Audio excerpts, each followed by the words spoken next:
boom, boom. Hey, everybody. Welcome to the best thing that, probably will ever happen to you, really, if you think about it. It's called Coffee with Scott Adams, and a lot of people are getting addicted to it all over. From the children walking out of school in Oakdale to the freedom truckers and the freedom convoy up in Canada, trying to claw back some human rights from their overreaching governments. We'll talk about all that. But first, the simultaneous sip. What do you say? What do you say? Oh, how about grabbing a cup or a mug or a glass, a tinker, Chelsea Stein, a canteen, jug or flask, a vessel of any kind. Fill it with your favorite liquid. I like freedom. And join me now for the unparalleled pleasure, the dopamine of the day, the thing that makes everything better. It's called the simultaneous sip. Go. Oh, yeah. Oh, yeah. So, yeah, Facebook/Meta is having some stock problems. And first of all, I don't own any direct Facebook stock. So I like to mention that. You should remind me to tell you that if I ever forget, if I'm talking about a big company, because I think that's always fair. But I don't have any Facebook stock, and here's the reason. I don't know any kids who use Facebook. Am I wrong? Show me some kids using Facebook, and I'll be all in on that investment. This is something I heard long ago. I don't think I'll give an attribution for it. But it was a long time ago, and a very skilled investor once said, don't invest in anything a kid wouldn't use, meaning that it's not going to be around that long if kids have already rejected it for whatever reason. So now they might use the metaverse. I think Zuckerberg is always maybe underrated for how good he is as a leader and CEO and all the rest. I mean, how many people were as good at being a startup person as they were at running an enormous company? There are not too many people like that, right? Michael Dell, probably Bill Gates.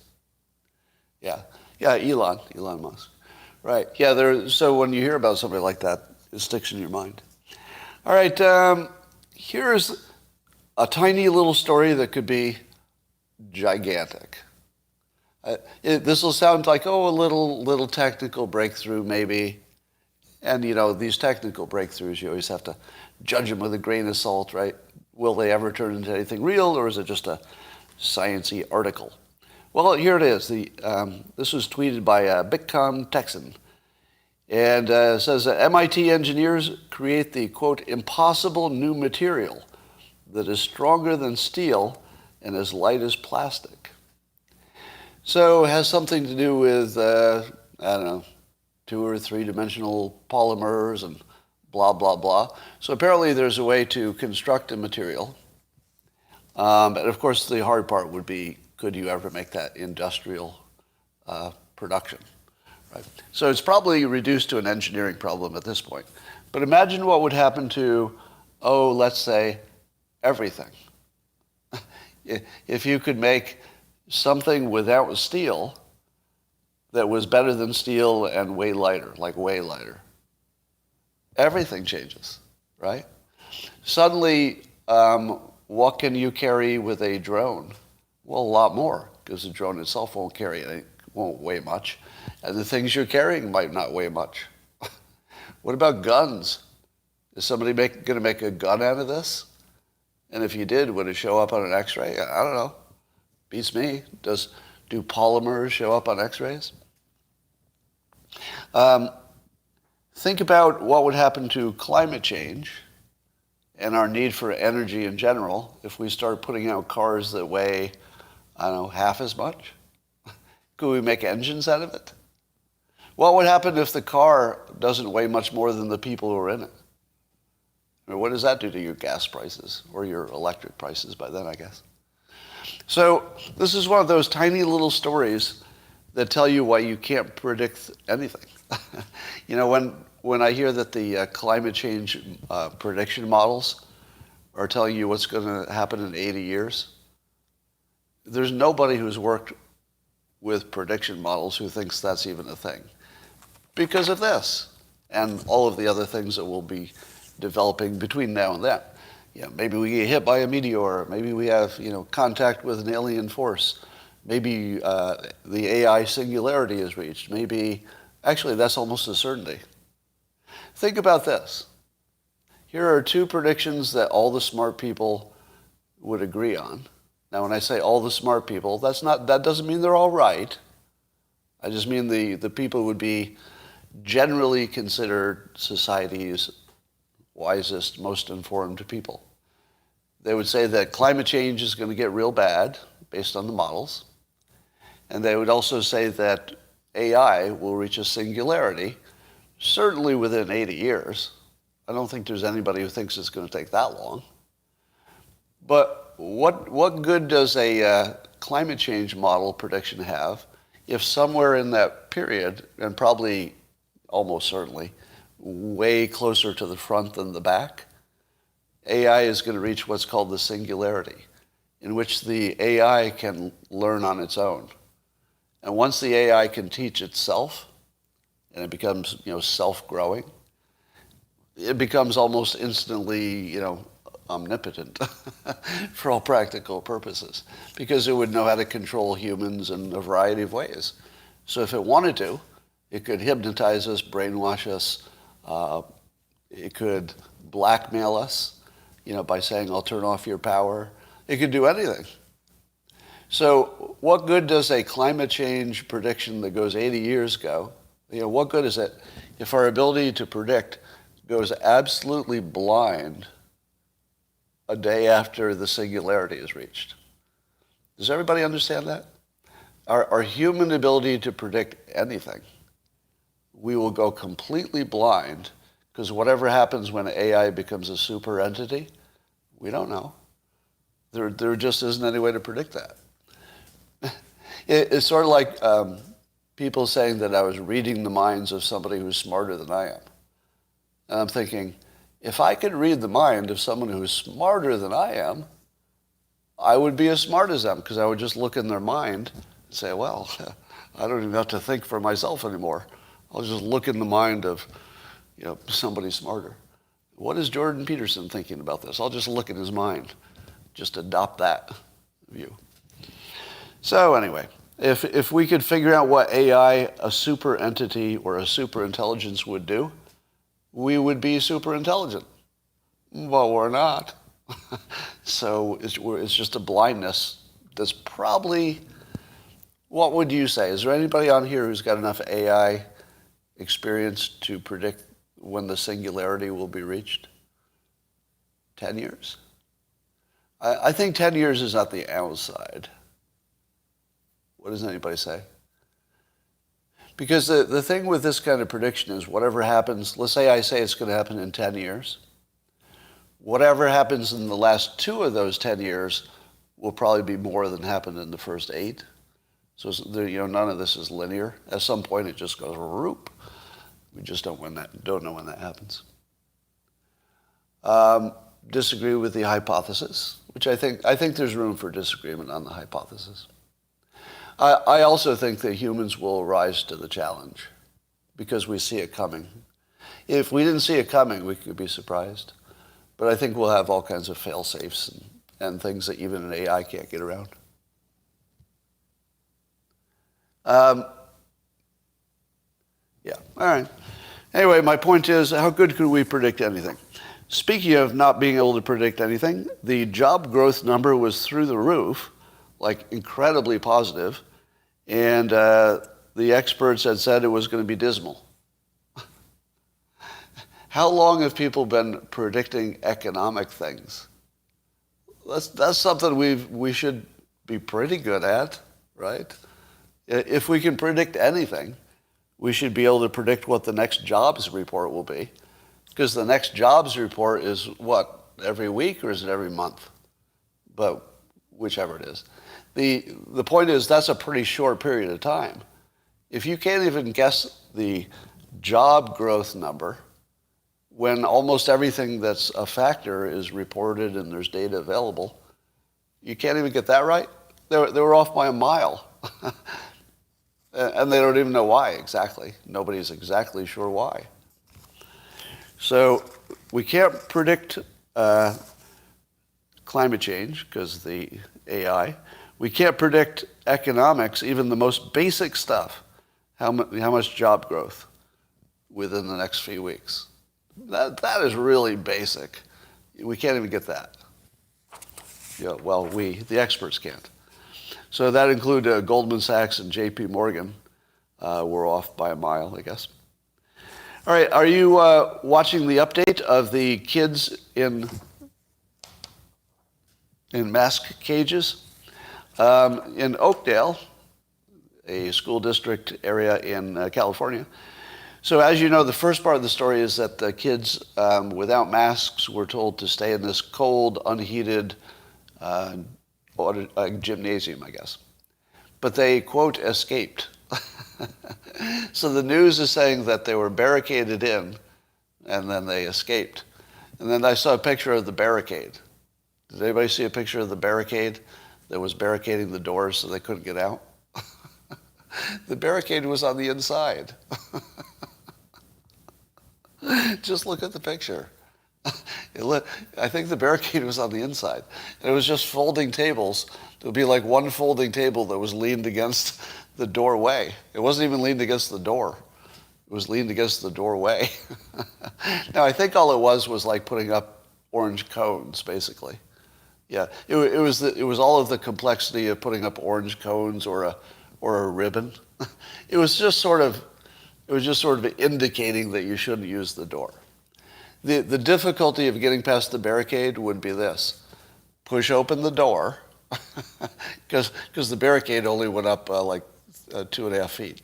So just push open the door, and then step over the 2.5-foot barricade. So here's the funniest part. Apparently it took the kids a while to figure out that they could escape.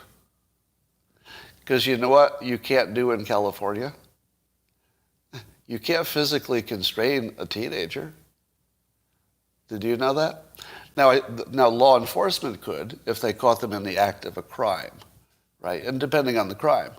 But in California, you could walk into Walmart with a big old bag that says, "Bag for stolen items." You could stand in front of the police, the entire police force that might be shopping at the same time, and say, "Hey guys, Blue Lives Matter." You could fill up your stealing bag with stuff. You could say, "Can you guys give me a hand? This bag's a little heavy," just to get to the car. I know it's illegal. But do you know that in California that's not enforced? Hey, well, sorry if you won't help. I'll just drag it. Drags it back to the car. Police open the door for him. Say, "Have a nice day, sir." In California, you can't physically restrain somebody for almost anything, unless, it's like immediate health or safety issue, right? Somebody's like about to murder somebody or something like that. But the example would be if you had let's say, a teenager who was an addict, just to pick a random example. Could you physically restrain that kid and say, "Okay, you can't go out tonight because, you're grounded. So you can't go out." And the kid stands up and starts to walk toward the door. What are you allowed to do legally? Nothing. Nothing. You can't physically restrain a teenager in California for anything short of like the most dangerous stuff immediately happening. So at some point, all of those kids were sitting in the gym, and none of them realized, at least for a while, that all they had to do was stand up and walk out. And they were staying in this cold gym. But at some point, the brainwashing must have turned off. And I don't know that this happened, but if they still had their phones, does anybody know if they had their phones when they were in that gym? Because I didn't hear anything about the phones being taken away. So if they had their phones, they were probably in contact with parents. Probably one of them was a lawyer. I'm just speculating what might have happened. And at some point, I feel like some adult, somebody outside the room said, kids, you know you could just get up and walk out, right? Like anytime you want. Somebody says no phones. So maybe they just figured it out or just took a chance. But I think the funniest part about this was the perceptual part where they had to stay in the gym. They didn't have to stay in the gym. There was absolutely nothing keeping them there except their minds. And it almost worked. It almost worked. It was just their minds that were keeping them imprisoned. Now, if that doesn't tell you something about humans, I don't know what does. These kids were so mind-controlled that they thought just the thought of, you should stay in here during your protest, that would be good enough. And they would just stay there. Well, that didn't work out.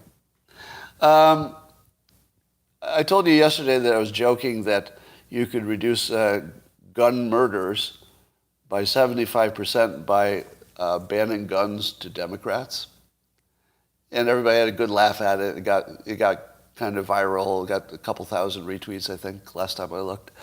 And everybody laughed because it was one of these, sort of funny but absurd things that if you denied guns just to Democrats, you would reduce murders by 75%. And of course, some people, there's always a troll who doesn't get the joke. And the trolls will be in there, oh, I'd like to see the data. Show me the data that supports such a provocative claim. And then today, somebody tweeted out an article that said, 70% of felons are registered Democrats. and I think there was a slightly higher number involved in violent crime. So, yeah, I've told you before that one of the things that happens if you do data analysis for a living, which I used to do for years in my corporate life, you get this weird ability to predict things that you shouldn't know anything about, and you're not even sure why. You just sit there in a chair and go, I don't know. I think about 75% of crime would go down if you got rid of guns from just Democrats. And turns out, might have been kind of close. Might have been close.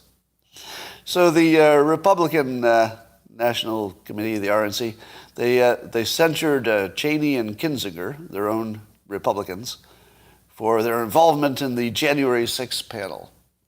What do you think of that? Do you think that that was appropriate? Now, I think it's fair to say this was purely political act. So, to the extent that it was a purely political act, it's neither right nor wrong. It's just a political act. But I just wondered if you liked it.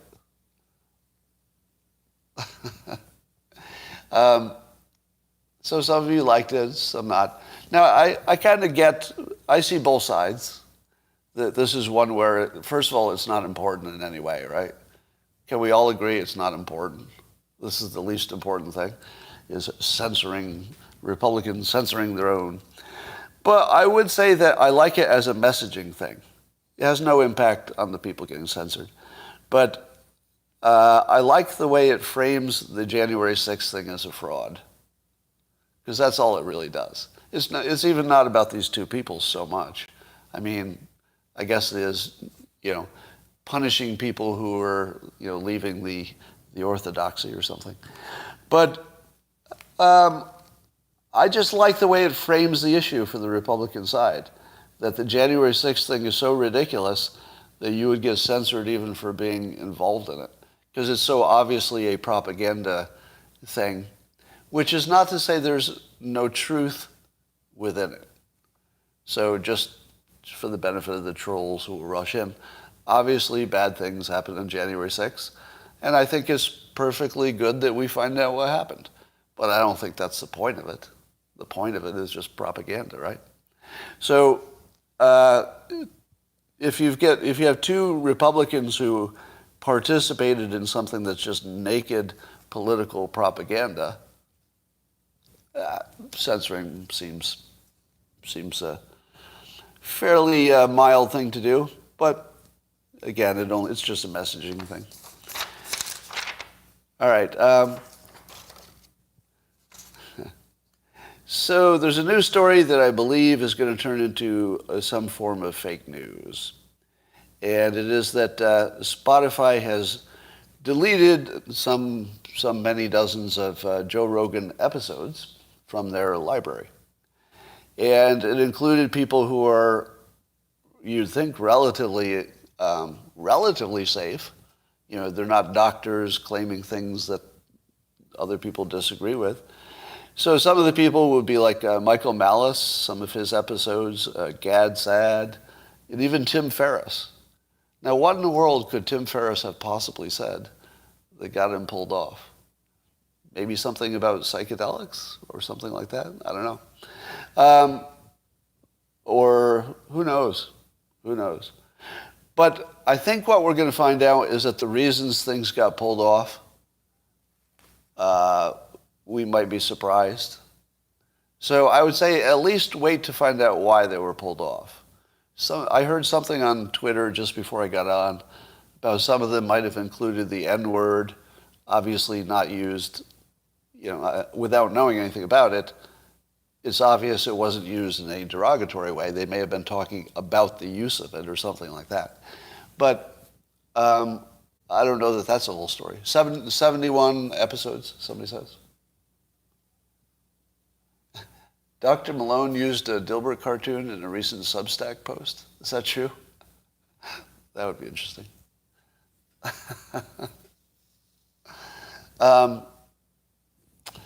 Okay, well, once again, I end up being connected to some major show. Well, I was a little bit disappointed that when I checked the list of the 71 or so episodes, and by the way, there's a website that just tracks whatever has been pulled out of the Joe Rogan library. So that you can tell which episodes have been deleted by Spotify. You just go to jremissing.com. So JRE as in Joe Rogan Experience. jremissing.com. So I went there and I looked for my name, because I was interviewed once, appeared on the Joe Rogan Experience once. But I did not get banned, and I was instantly disappointed. Because I don't know if you've met, has anybody noticed this, but I like attention? Anybody? I know I try to keep it under a lid, but it's true. Sometimes I like attention.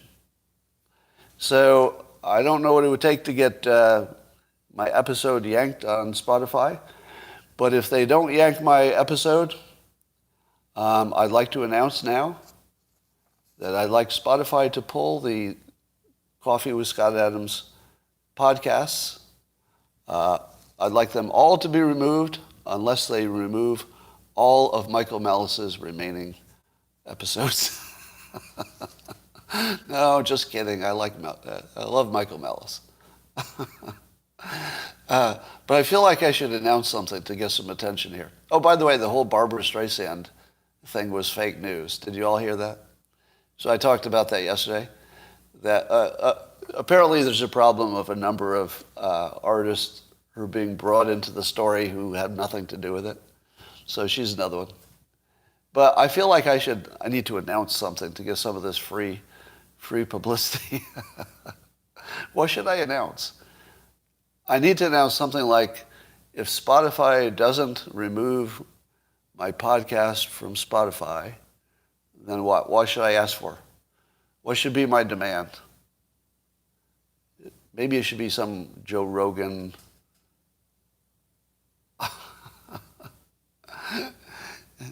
Oh, by the way, here's somebody mentioned my head warts. I'm going to just take a mild detour here. Years ago, I learned one of the most important things I've ever learned in my life. It was somewhat accidental. I had laser treatment on my face for something called spider veins, little red veins you can see on the surface. And just for cosmetic reasons, I had them lasered years ago. And with the old lasers, it would look, you would just turn purple, and it would look like you got punched. So I knew before I got it that I didn't want to go in public for a week or so, maybe longer. because you just look like a monster. You know, you look like you just been in a cage fight, basically. And it took me exactly 2 days to be so bored just staying in my home that I said, oh, screw it. I'll go out, and if people look at me and mock or whatever they do, I won't be bothered. I'll get over it. And then I went out, and I believe I went to the mall, you know, where there are just tons of people. And I kept waiting for all their stunned and horrified reactions. And you know what happened instead? Nobody really cared. Nobody. Nobody asked me about it. Nobody appeared to be staring. Nobody appeared to have any reaction whatsoever. At all. And I literally was walking around like a monster. Now, that was one of the most incredible, impactful experiences of my life. Because my prediction would have been that people are going to react, and then that's going to make me feel bad or inconvenience me or something. And absolutely nobody cares about stuff like that. So your comment about, you can see these, you know, these imperfections here. I had a very simple dermatology treatment where they take this frozen stuff and they spray your head or whatever part of your body if you've got any kind of gross or any, you know, age spots or things that don't belong. And somehow, and this is the most amazing thing ever, this can of cold whatever spray this is, somebody in the comments will tell me what it's made of. This freezing thing that they spray on you somehow can identify what doesn't belong. Liquid nitrogen, is that it? Somebody's saying liquid nitrogen. But I don't know how it does it, but these are not just, I'm not talking about precancerous, these are not all precancerous treatments. They're just things that don't belong. And they have a variety of names, you know, like a keratosis this or a maturity spot that or whatever. But somehow, this freaking magic nitrogen sprays, all they do is they like cover your eyes and they just go and all of your good skin completely ignores it. Completely ignores it. And anywhere that there's something that doesn't belong, it like nukes it, and then you have to wait a while for, you know, it to heal. How the hell does it do that? I mean, seriously, how the hell does it do that? And I thought, here's another one of those things that should be a business by itself. So for $250, somebody took a spray can and went for all of less than 30 seconds. And I paid $250 for it, and I'm a perfectly happy customer. How much training do you need for something that if you don't get it into your eyes, you're perfectly good to just spray it anywhere? Well, don't listen to my medical advice. Anyway, it's a weird experience. All right, did y'all hear the story about the GoFundMe? So the truckers, the Canadian truckers, the Freedom Convoy, somebody started a GoFundMe and it got up over $9 million to support the truckers, you know, feed them and give them logistic support, I guess. And GoFundMe decided that they would suspend it and not give the money to the GoFundMe organizers. But because they had problems with the organization that are a little vague in my mind, they decided at first, and by the way, they've revised this. So at first they decided they would take that money that had donated and they would give it to qualified charities. What? I read this story and I thought, I can't be reading this right. I couldn't possibly be reading this story right. Because of all the ridiculous, amazing, jaw-dropping, effed up things you've ever seen in your life, has anything been as ridiculously effed up as that? Now, as you might imagine, the public exploded because it's just ridiculous. And by morning, GoFundMe had reversed, and they said, oh, you know, due to public outcry, we're going to automatically refund it to the people who donated it. Now, that's a little better. How about they should have had automatic refunded as maybe option A? In what world is option A, we'll take the money you intended for something else and we'll decide what to spend it on? In what world did anybody in that company get together and have a meeting and they all talked about that and they said, here's what we're going to do. We'll just take the money that very passionate people who are exactly the kind of people who complain because they are literally supporting protesters. That's what we're talking about. We're going to take that money, and what do you think? We'll just give it to charities that we think are good. Everybody in the room, you okay with that? And then what did the other people in the room say? Was there anybody else in the room at GoFundMe, just one person who said, I hear what you're saying, but in my opinion, that would be the dumbest thing any company could ever do in the history of dumb things. Just one person's opinion. Did anybody do that? Aren't you genuinely curious what the meeting sounded like?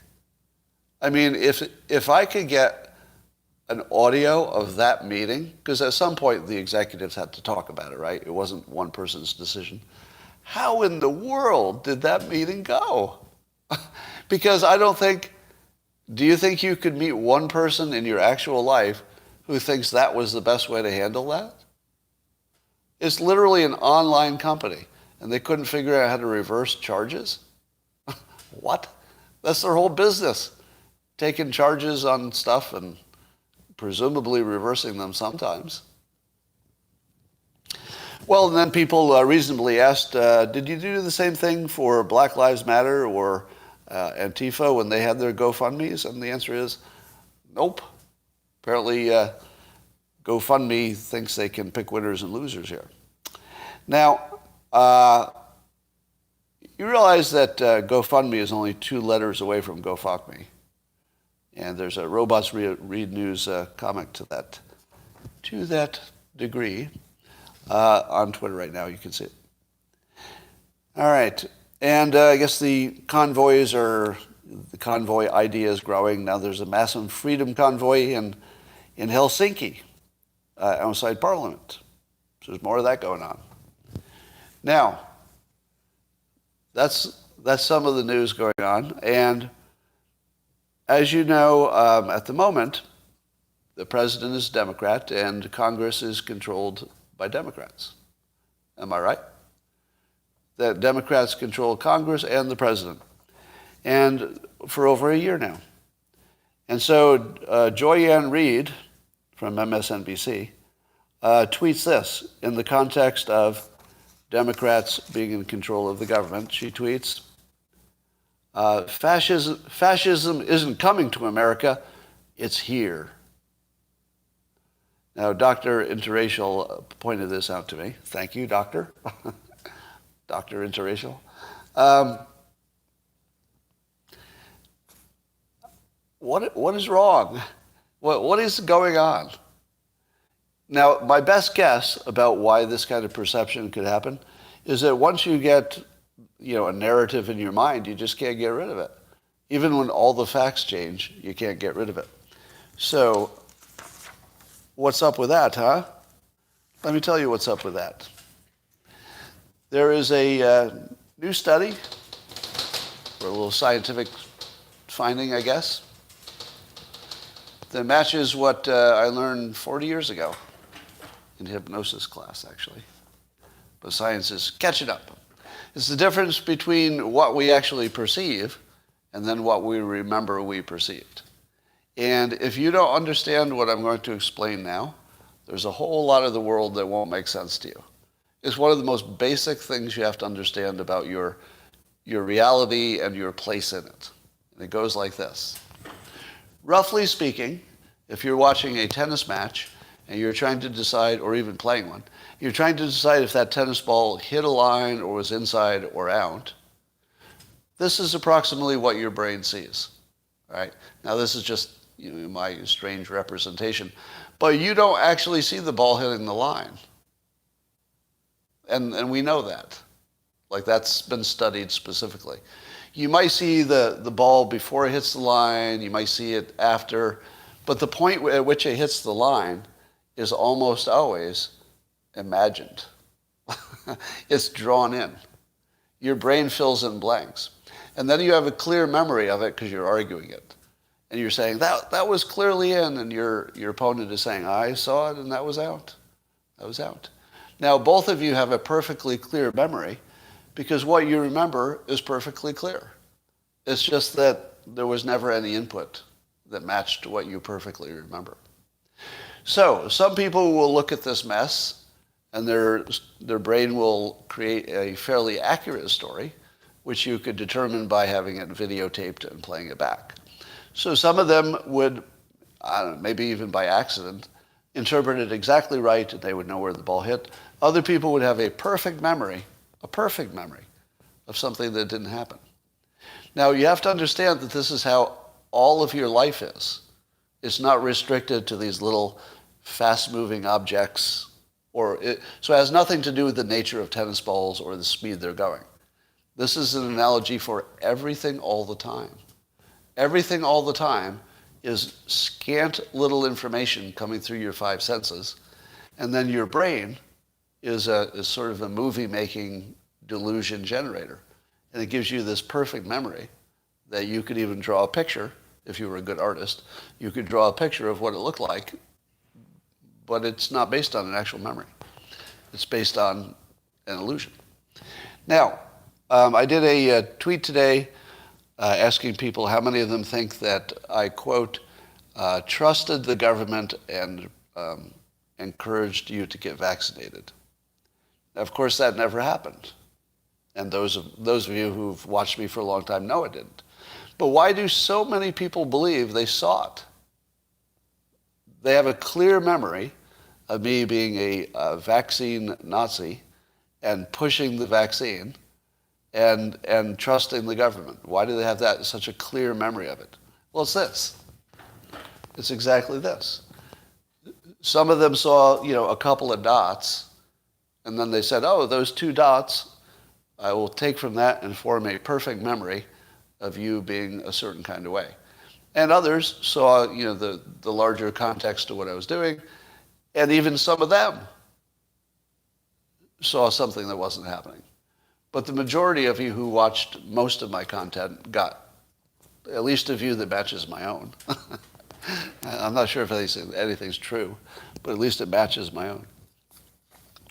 So, and one of the questions people ask me, by the way, is why do I spend so much time responding to critics on social media? Any of you ever have that question? Like, why does it seem like I put so much energy into that? Now, how many of you think I'd be better off if I just blew it off? A lot of you think that, right? One of the most popular opinions I get is, Scott, you should just act like you're above it all. But it depends on the kind of comments. If somebody says to me, Scott, you're an idiot, I don't really respond to that because I'm above that. If somebody says, I heard your opinion and I have this completely different opinion, so therefore you're an idiot, sometimes I think, well, there was room for two opinions, and I don't respond to that. The ones I respond to are the ones who are putting out a statement of who I am that's inaccurate, and damagingly so. So what I'm doing is usually an act of information control, basically. I like to make sure that if anybody says something that's untrue about me, that at least the comments correct it. And sometimes I'm just drawing attention to it so that there'll be more correcting comments, because a lot of you are nice enough to help correct. And it just corrects the record.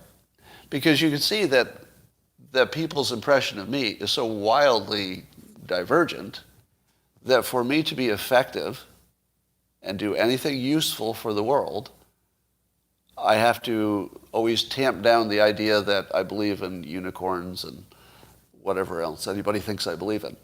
So keep in mind that when I do it, sometimes I'm just having fun or having energy. I'm getting energy from it. Sometimes it's part of the show. Like if I yell at one of the critics here, it does vex me So you're seeing, an honest reaction in terms of something actually vexes me, but not as much as I react. Part of the reacting is to make you remember it, right? So overreaction in a sense. So the overreaction is calculated to make you remember it. So I want you to remember what I said, not what the critic says. So keep in mind that when you're judging me for attacking the critics, I'm a very special case. All right? Let me prove to you my point. In your opinion, just the opinion of the people watching on the two platforms, Locals and on YouTube, what events in the real world have I influenced positively? What events in the real world, outside of me, have I influenced positively? Like specifically, what topics?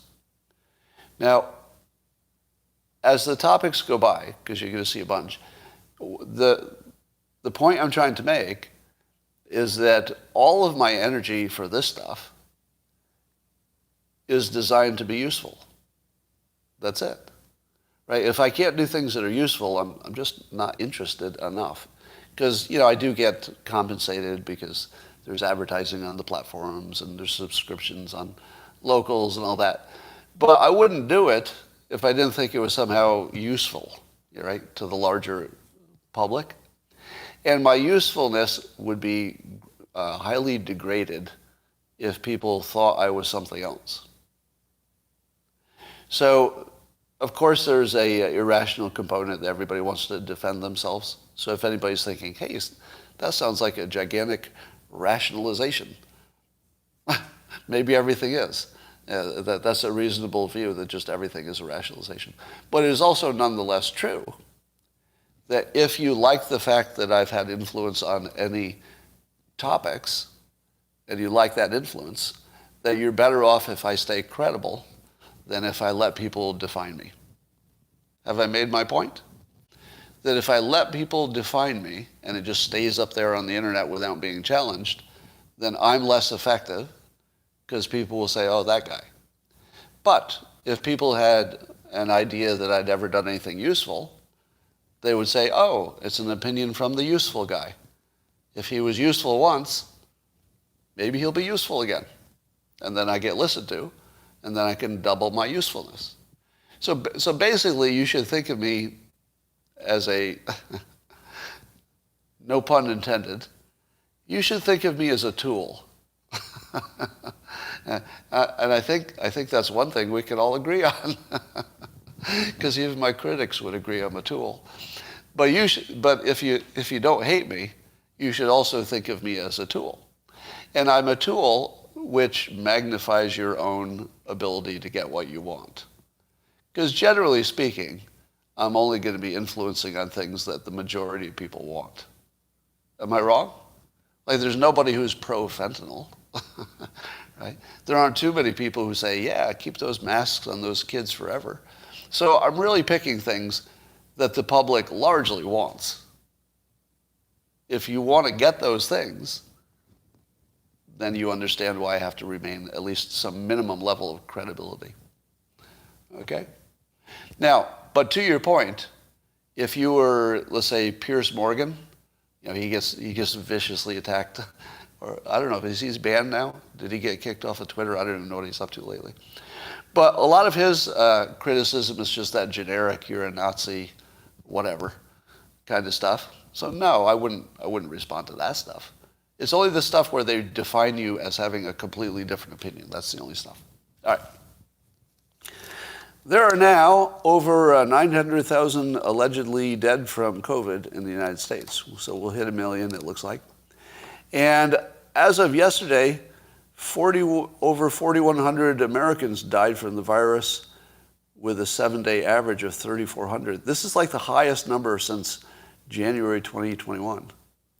So we're actually at a COVID death high, but here's the good news. We already know that the number of cases is down sharply. So hold. No matter what, the number of deaths looks like it's going to plunge, because we're just still working on the the past infection rate. It just takes a few weeks for those people to actually die. So we should be close enough where the government will have cover to drop restrictions. Unfortunately, the government has to be the most conservative among us because we charge them with our health, and what the hell are they going to do except be conservative about it? So it's not a surprise that they're more conservative than many of you would be about lifting restrictions. But I think we can be constructive. We need to keep pushing.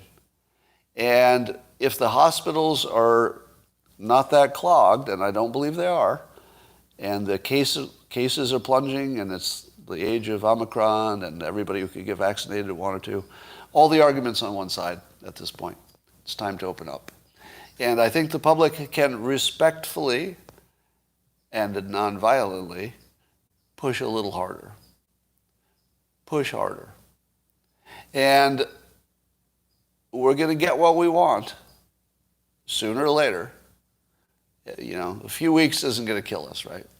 If the worst that happened is the government drops restrictions, let's say, 3 weeks after we all wanted it to happen. I mean, we all wanted it to happen a long time ago, but let's say 3 weeks later than we expected. It wouldn't be the end of the world. But why in the hell do we have to wait 3 weeks?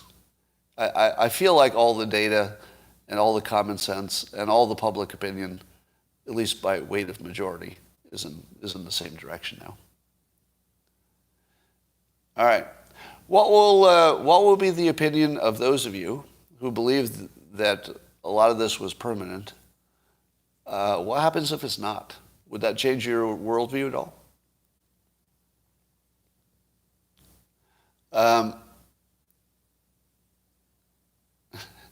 18 wheels to flatten the turd. It's catchy. All right. Now, I'm just looking at your comments for a moment.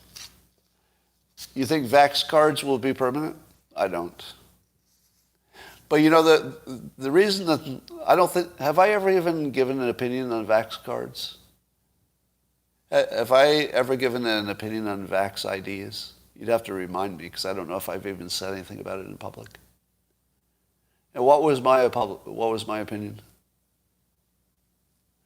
I think I was sort of don't care. Because here's the part that I believe. I believe that if the concern is just whether you can get in, whether you're vaccinated or not, I think that'll go away. So I think the vax cards were supposed to be a convenience. If you're worried that it would be some permanent way to become a social credit thing, I doubt it. I mean, I would hate it as much as you do if that happened. But I think the problem is that the government has access to all the data it wants anyway. If they wanted to control us through data, they could do it already. And I also think privacy is already gone. So arguing about losing your privacy to the government doesn't make any sense to me. Because the government has access to all of your data, doesn't it? Am I wrong? What could the government not get access to if it just needs a reason, right? It just needs to tell the court, oh, we got a reason. And then they have access to everything. So your privacy went away a long time ago. The only privacy you have is being boring. The only privacy you have is being boring. And then nobody cares. Now, I'm opposed to the government having all of your personal information, and I'm opposed to the fact that they could dip in there. So I'm not in favor of losing your privacy, but I do think that we misinterpret where we already are in that arc. We're already way past that question. We gave up our privacy a long time ago, and we got a bunch of benefits in return. Now, are the benefits enough to pay for the privacy? No way to know. Because the privacy thing doesn't matter until it matters a lot, right? That's the problem with the privacy thing. It'll go from, well, it's not hurting us, to, uh-oh, we're all being rounded up. So, and I've also said before that if we had less privacy of our leaders, it would matter a lot less to us how much they knew about us. Because you'd have mutually assured destruction, basically. We're just waking up to it now, yeah. Yeah, in terms of risk avoidance, you wouldn't want the government to have your information. That's correct.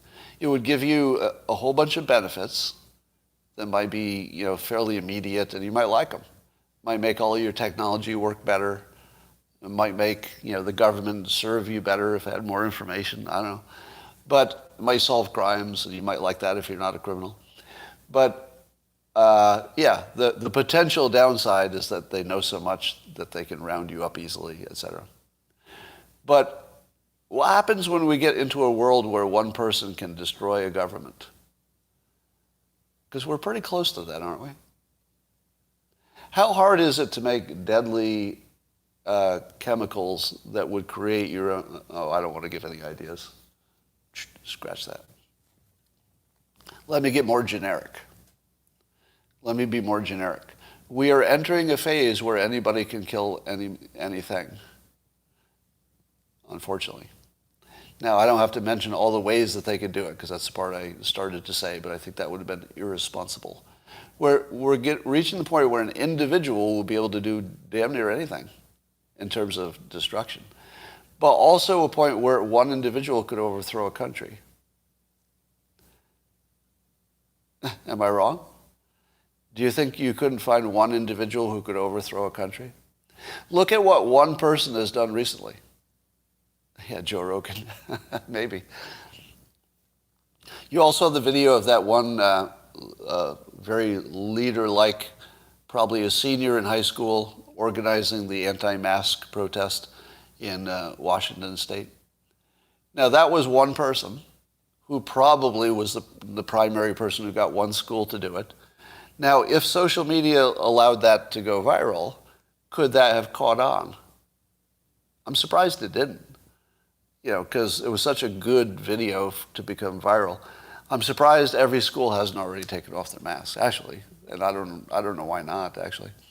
But you could see how close it was for one high school student to change the world.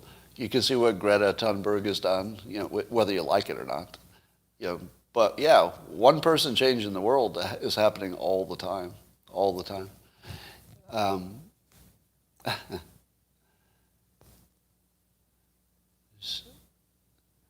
right. So that is because the teachers' unions are part of the deep state, you say? All right. How dare you? How dare you?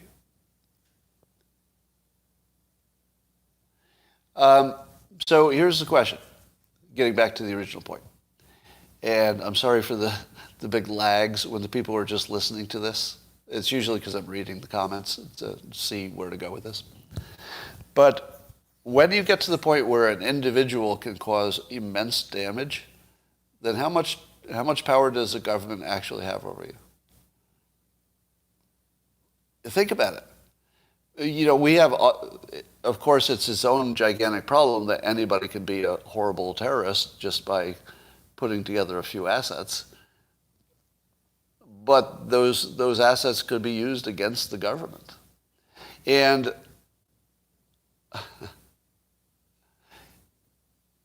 yeah. So I'm not as worried as you are about the government rounding us up or doing something that abusive and getting away with it.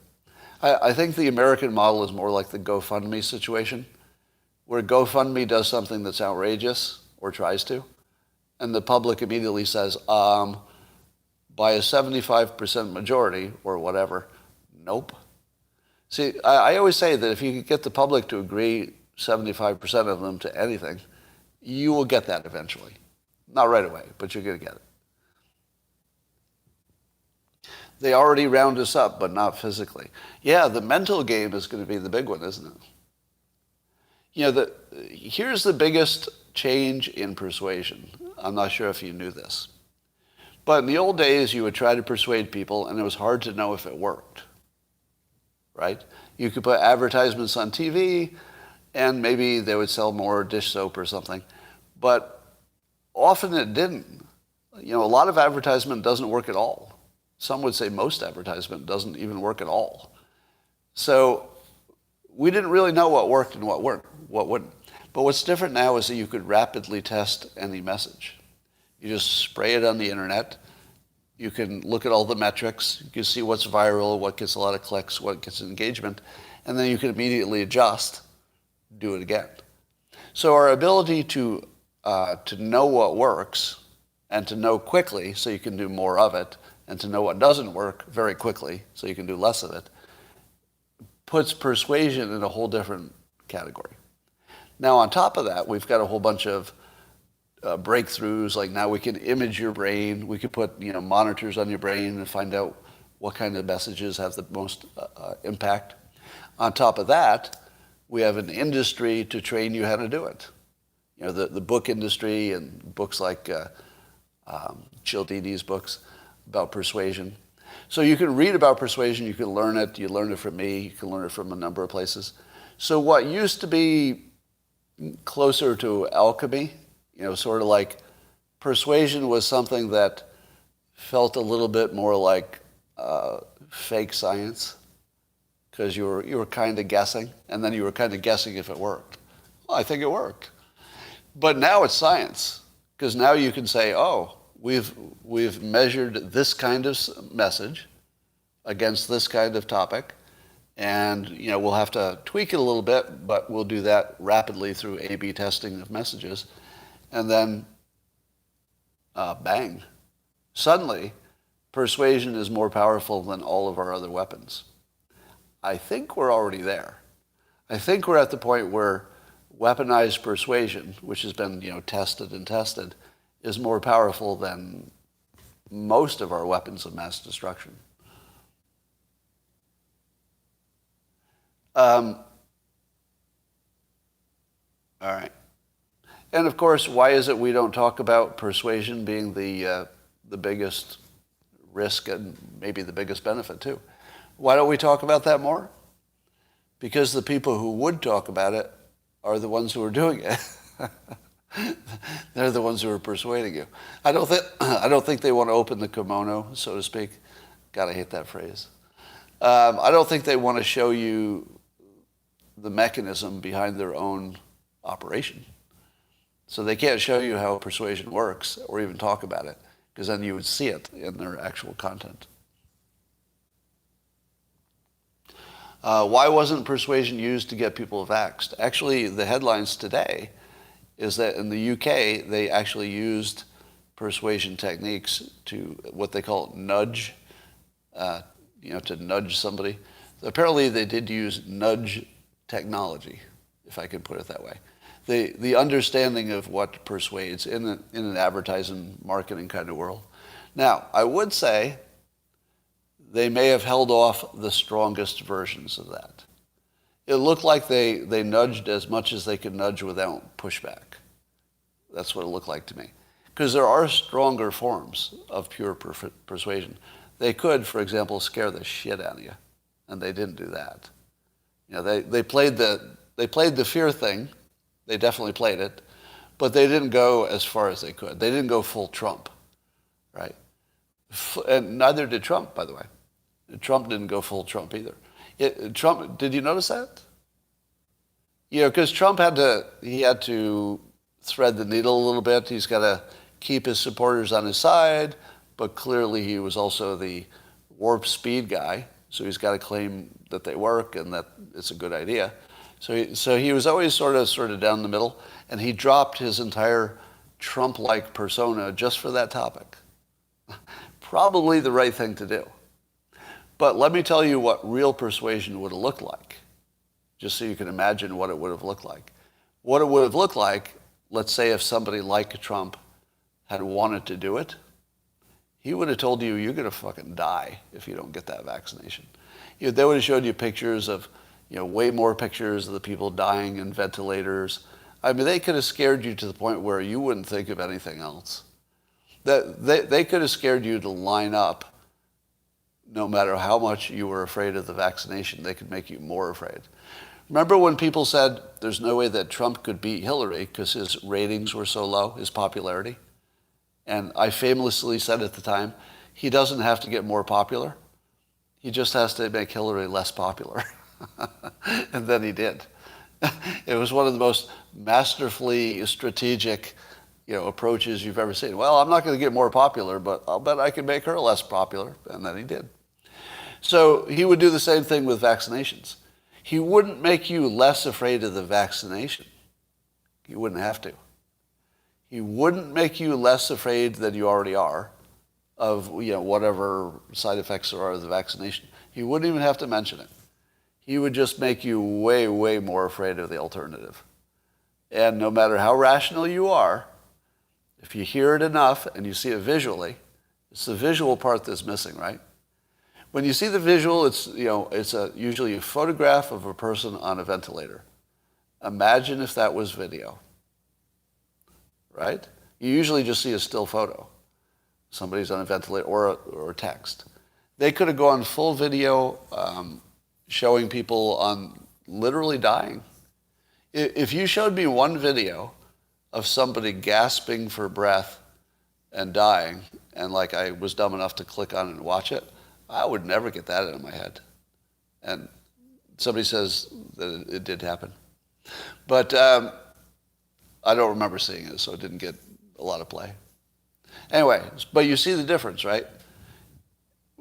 You might not have noticed until I mentioned it. Well, you probably did. But you did notice that this is one where Trump quite conspicuously decided not to be persuasive. You all see that, right? That was a choice. But if the government wanted you to be persuaded, it didn't even try. In my opinion, the level of persuasion that the government used was pretty close to appropriate. Pretty close to appropriate. Because I think they believed that it was good. So you do want them to say what they believe is good, and you want them to lead on that. But you don't want them to be full-out brainwashers. And I think they stopped short of being full-out brainwashers in America. There's an accusation that in Great Britain they actually went too far. But in America, I would say maybe they overshot the mark 10%, but that's not really a crime. Yeah. What about now? At this point, I feel like they're backing off on the vaccinations. And I think we'll just end up opening up and we'll probably be fine. We'll hit the 1 million mark for deaths, but we'll probably be fine. All right. And that is all I have for today. Oh, well, let me make one more point, because I saw a comment going on. Somebody said that the masks are child abuse. Imagine if the public wanted to be better persuaders on the masking of children. We haven't even taken a serious try at it, because there would be videos of the kids themselves struggling with masks and saying how it destroyed them and begging adults to help them. That's all you need. Just tape a bunch of kids who really, really care about the masks. It wouldn't be hard to find some.